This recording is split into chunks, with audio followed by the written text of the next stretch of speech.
bumuka na, ilalagay na natin tong spinach, yung alahan natin. Wala tayong makukunan ng daon na sili. Ito kasi yung tanim natin, spinach, kaya ito ang ilagay natin. Yan, haluin natin para maluto yung spinach natin.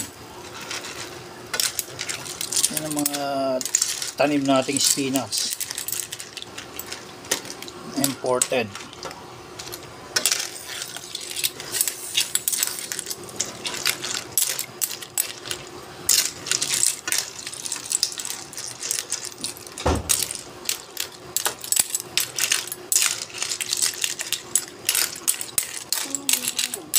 Doon sa sinigawan kong lalaki kanina.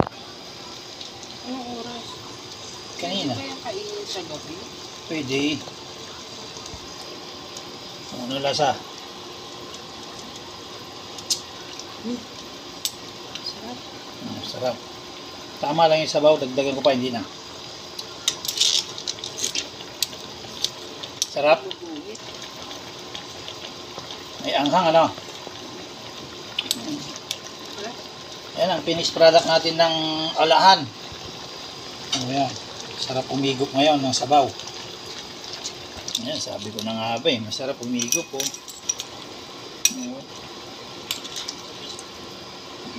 Higop na siya.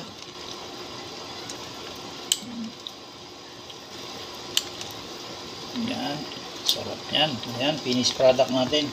Malakay. God bless, ingat-ingat kayo lagi. Choing!